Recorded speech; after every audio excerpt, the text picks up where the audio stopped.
He whispered, "I love someone else," right after we got married. I overheard everything. And the woman he was talking about? She was standing right beside me in a bridesmaid dress. They wanted a secret affair. I gave them a public ending. I can't believe I'm typing this out, but I guess this is the best place to share. Honestly, I'm still in shock, and it's been a few days since I discovered my entire marriage might be built on a lie. Let me backtrack a bit. If you were at my wedding, you'd never suspect anything was off. The sun was shining, my gown fit perfectly, and our family seemed to get along for once. No small miracle. We had an outdoor ceremony on my grandparents' property, with a view that made guests gasp. Every single detail was planned so carefully, from the vintage string lights in the trees to the homemade berry pies for dessert. I can't tell you how many times I caught people smiling at me like, "Wow, she really got her fairy tale."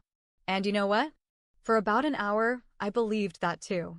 But not long after we said our vows, I ran inside to grab some photos for a slideshow. That's when I heard it, my brand new husband whispering to his best man in a side room. I couldn't make out every word, but I heard enough. He was confessing he was actually in love with someone else. My stomach dropped so fast, I swore I might pass out. My first thought was that my ears had to be playing tricks on me. Seriously, who does that right after walking down the aisle? I had to force myself to stay calm. Confusion, anger, heartbreak, I felt them all at once. Part of me wanted to barge in and demand an explanation on the spot. Another part wanted to run out the door and never look back. But the weird thing was, I didn't just hear him mention someone else, he also told his best man that this person was very close to both of them. When he said that, my head started spinning with possibilities. Close friend? A coworker we both know? Maybe someone from his family? It almost sounded like the best man already knew all about it. And here's the kicker. Instead of storming in and making a scene, which I was this close to doing, I stayed hidden. I probably stood there, trembling, for a good minute. Finally, I realized I needed to put on a face for our guests waiting outside. So I snuck back around, acting like nothing happened. It felt like the hardest performance of my life. Every guest was asking for photos, hugging me, congratulating me, telling me how gorgeous I looked. My husband, scratch that, my brand new husband, was even stealing moments to kiss my cheek and call me Mrs. Perfect. I nearly wanted to scream. What really killed me inside was that I couldn't confront him then and there without blowing up the entire reception. I'd spent months planning this wedding.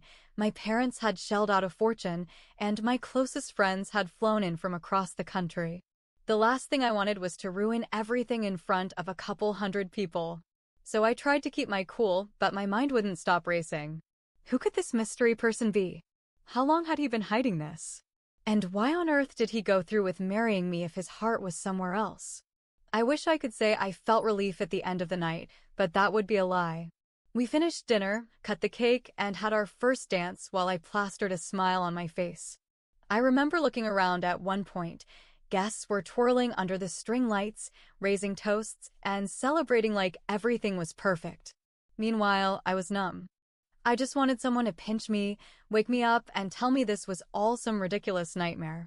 It wasn't until we finally drove away in our just-married car, tin cans rattling behind us, that I realized I had no clue what to do next. Should I confront him at the hotel room that very night? Should I wait until we got home? Should I ask the best man directly? A million questions, zero answers. My head pounded so badly, I pretended to be exhausted and fell asleep on the ride. I think he sensed something was off, but he didn't push it. We were both so drained from the day we barely spoke. That's how our marriage began, with a terrifying secret I stumbled upon by pure accident. Now I'm stuck between pretending everything's fine or diving headfirst into a confrontation that could blow up my entire life. Trust me, this is only the beginning. Things are about to get way more complicated than I ever imagined. If you've ever had to pretend everything's fine while your world is crumbling inside, you'll understand exactly where I was mentally the next morning. We had this fancy day after brunch planned with close family and friends at a little garden cafe. Mimosas, waffles, fresh fruit, the whole soft and romantic Pinterest vibe. I was expected to show up glowing, newlywed glow and all, but all I could think about was my husband's voice in that room, saying he loved someone else. I didn't sleep at all that night. He knocked out the second his head hit the pillow, like he didn't just marry a woman he wasn't in love with.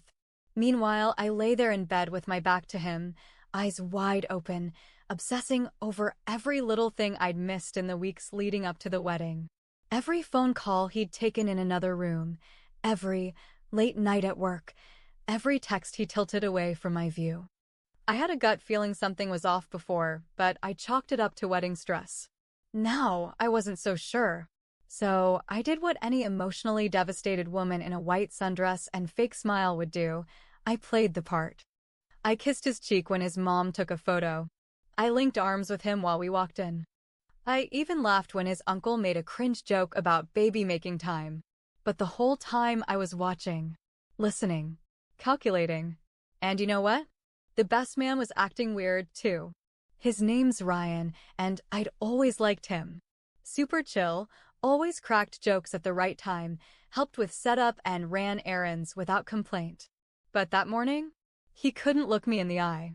He kept fidgeting with his coffee cup, talking too fast, then zoning out. I caught him exchanging a look with my husband more than once, like a we need to talk kind of look. My husband, for his part, was either the world's greatest liar or just completely detached. He was being too affectionate, like overcompensating, holding my hand every second, rubbing my back, whispering, "I love you," way too often. And I couldn't tell if it was guilt or if he seriously thought everything was fine. At one point, he excused himself to take a call, and Ryan followed him about 2 minutes later. That was the moment my stomach flipped, because the way Ryan stood up so suddenly, like something clicked and he had to follow, it wasn't casual. It was damage control. I waited 5 minutes, then quietly slipped out behind them. I didn't get close enough to hear much, but I saw them standing at the corner of the building, talking in hushed voices, both visibly tense. Ryan had his hands on his hips, pacing slightly, while my husband kept rubbing the back of his neck, like he was stressed. I couldn't help it, I took a few photos. I needed something. Proof. Evidence. Insurance, maybe? I went back inside before they noticed me missing. When they came back in a few minutes later, both were quieter, but they tried to act like nothing had happened. My husband reached for my hand again. I let him take it, but inside, my blood was boiling. That brunch ended with everyone toasting to our long and happy life together. And the whole time, I was choking back bile. When we finally got home, I knew I couldn't keep pretending much longer. But I also wasn't ready to confront him just yet. I needed a plan. I needed names. I needed to know who this someone else was. I had a theory or two, but no proof. So that night, after he fell asleep again, because apparently guilt doesn't keep his ass up at night, I did something I'd never done before. I went through his phone. I know. It's wrong. It's invasive. But screw it. I was married to the guy now, and he'd already broken every vow we'd just made. I figured I had a right to know what I was walking into. And what I found? Well, that's a whole other storm. Alright, so picture this. It's nearly 2 a.m. I'm sitting at the edge of our bed in a dimly lit room, still wearing the silk robe from our honeymoon suite. He's snoring softly behind me like the world's most innocent man. And in my hands? His phone. Unlocked. Vulnerable. Like my whole damn marriage. Look, I didn't want to do it. I really didn't. But after what I overheard, and the way he acted all day, I couldn't not check. I just needed confirmation. Something solid. Something that screamed, "You're not crazy." And wow, I was not ready for what I found. At first, I didn't see much. He's smart. Deleted texts, locked apps, hidden folders. But I'm smarter. I went straight to the recently deleted folder in his photo gallery. Boom. Selfies. Not his. Hers. Posing in a bathroom mirror I recognized but couldn't place right away. Sitting on his lap, his hand very clearly on her thigh. Kissing. One of her in just a towel. These weren't old photos. The timestamps? 2 weeks before the wedding. I felt my stomach twist, like I was gonna be sick right there. I clicked on one of the images to see the full name in the file. It started with a C. I clicked another. Her necklace. That bracelet. The ring. My mind started spinning. And then it hit me. Cassie. My bridesmaid. My friend since college. The girl who helped me pick out my dress. Who cried when I said yes to it. Who toasted to us at the rehearsal dinner and said she'd never seen love like ours. I swear to you, the room started spinning. I remember whispering, "You've got to be **ing kidding me, over and over." My hands were shaking. I wanted to scream, break something, wake him up and throw the phone in his face. But I didn't, because now I had what I needed: proof. A face, a name, and a betrayal that was so much worse than I expected. It wasn't just someone else. It was her. The next morning, I acted normal. If anything, I was extra cheerful. Made him breakfast, smiled a little more, kissed him a little longer. I think it freaked him out, honestly. He kept giving me weird glances like he wasn't sure what I was on. Good. I wanted him off balance. The funny part? He actually tried to initiate sex that afternoon. I told him I had a headache. In reality, I couldn't even look at him without picturing his hands all over Cassie. My bestie. My freaking bridesmaid. I needed answers. And I knew the only person who'd give them to me, if I played it right, was Ryan, the best man. See, here's the thing. Ryan's not a liar. I've known him nearly as long as I've known my husband. He's honest. Uncomfortable with secrets. And from the look on his face at brunch, I could tell this was eating him alive. So I messaged him. Hey, can we talk? Alone. I promise I'm not going to scream at you. I need to know the truth. 10 minutes later, he replied. Ryan, yeah. I owe you that. We agreed to meet at a park the next day. I needed a public place. Somewhere neutral. Somewhere I couldn't throw something heavy if things got heated. The conversation that followed? It cracked everything wide open. What I thought was betrayal turned out to be just the tip of the iceberg. My husband's lies. Cassie's role in it, and Ryan's impossible situation? Let's just say I walked into that park hurt and confused, and I walked out burning with one thing. Revenge. And, oh, it was gonna be beautiful. So the next day, I meet Ryan at this little public park by a lake. It's quiet, just a few people jogging or walking dogs, which honestly felt like a blessing. I was one wrong word away from either breaking down or going full nuclear, and I didn't need an audience for either. He looked nervous when I walked up. Like, visibly sweating nervous. Sat on a bench with his hands clasped like he was waiting for a prison sentence. When I sat next to him, he didn't say anything right away. Just gave me this look that screamed guilt. I didn't waste time. How long has it been going on? I asked. No greeting. No small talk. Just straight to business. He sighed, ran his hand through his hair, and said, since before the engagement. That was the first punch to the gut. I blinked at him, trying to stay calm, even though my heart was hammering. Wait. How long before? 6 or 7 months, I think. Maybe more. Second punch. This wasn't some stupid drunken mistake at a bachelor party. This was a full-blown relationship. And it started months before he even proposed to me. I asked if he knew from the beginning, and he admitted that he didn't. Not at first. But a few months ago, he caught them meeting up behind my back. They thought they were being sneaky, but Ryan saw them together late at night at our apartment complex of all places. I told him to come clean, I swear, he said. I threatened to tell you myself. But he promised me it was over. That he was choosing you. That he messed up and didn't want to lose you. I could feel my hands clenching into fists. And you just took his word for it? He looked down. I didn't want to be the guy who ruined your wedding. And that right there? That made me laugh. Like a real, bitter laugh that kind of scared both of us. You didn't want to ruin the wedding? I repeated. Newsflash, Ryan. He ruined it the second he started screwing my bridesmaid. You just helped him sweep it under the rug. He didn't argue. Just kept nodding like he was bracing for a punch. But I wasn't gonna hit him. I was gonna do something better. That's when I asked him if he still had any messages. Screenshots. Anything that could back up what he just told me. At first, he hesitated. Said he deleted them after the wedding to move on. I stared him dead in the eye. Ryan, either you help me now or I go to my husband and tell him you confessed everything. And let me be very clear, I'm not bluffing. He pulled out his phone without another word. 10 minutes later, I had screenshots, chat logs, voice notes, even a screen recording of a video call between them where my husband, ugh, I can barely type that word anymore, told Cassie, I wish it was you walking down the aisle instead. Let that sink in. He wished it was her.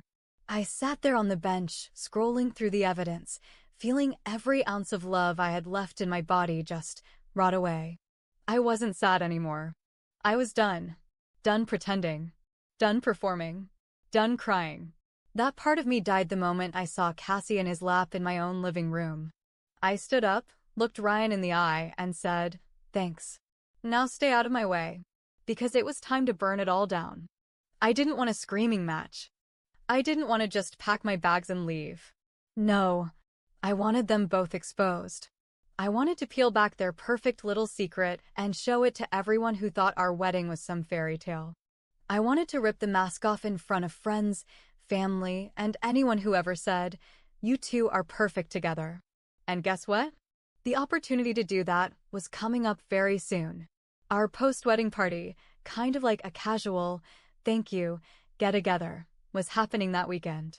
Both sides of the family, all the bridal party, and lots of friends. Including Cassie. She had no idea what was coming. Neither did he.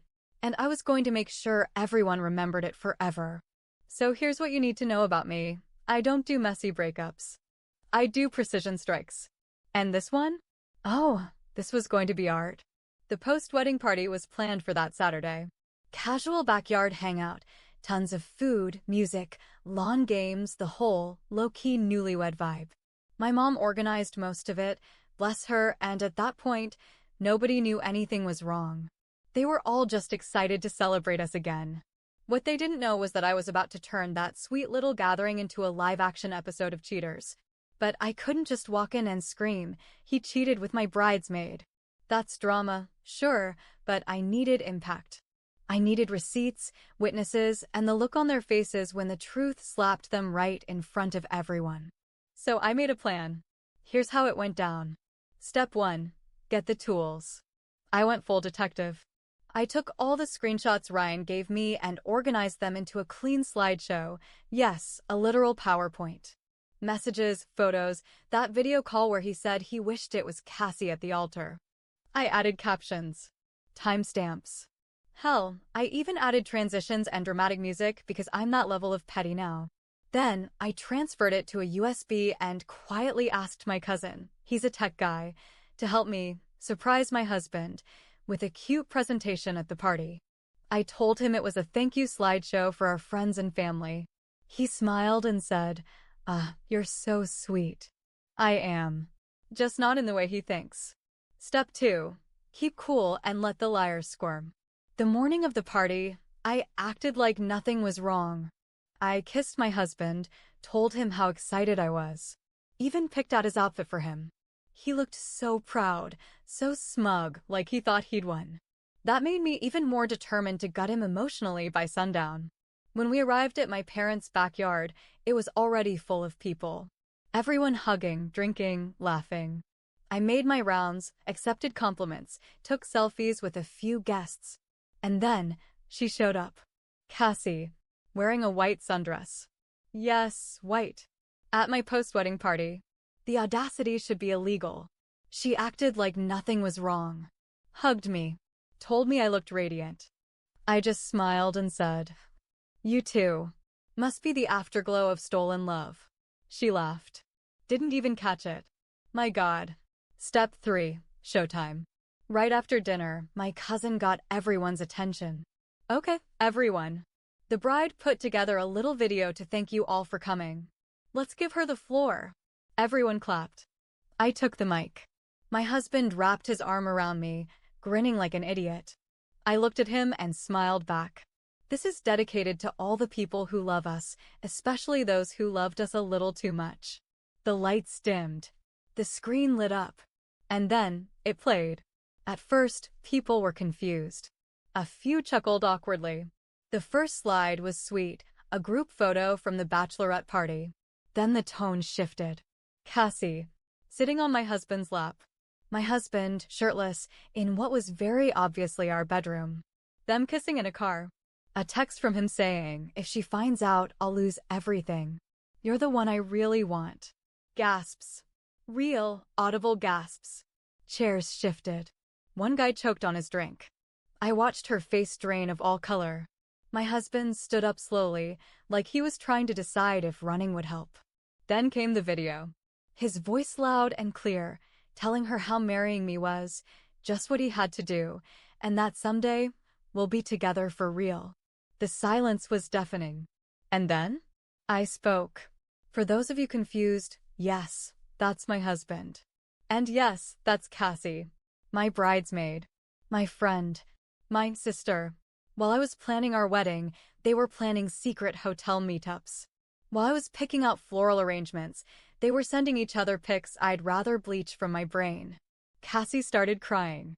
My husband kept saying, this isn't what it looks like. No, sweetheart, I cut in. It's exactly what it looks like. And now everyone knows. I turned to my mom and said, I'll send someone to pick up the rest of my stuff. I'm done.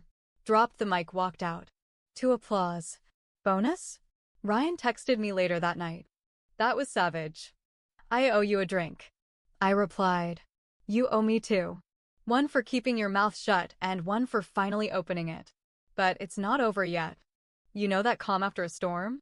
When everything's quiet, but the air still feels electric and kind of dangerous. Yeah, that was me the next day. After dropping the biggest truth bomb this town's ever seen, I woke up at my friend's place, wrapped in a blanket burrito with no husband, no marriage, no fake friendships left, and no regrets. My phone was exploding. Missed calls, texts, DMs, voicemails. Everyone had something to say. Cassie had the nerve to message me 4 times. Her final text? Please don't ruin my life over a mistake. Girl, you ruined your own life the moment you climbed into my man's bed. I didn't respond. My now ex-husband?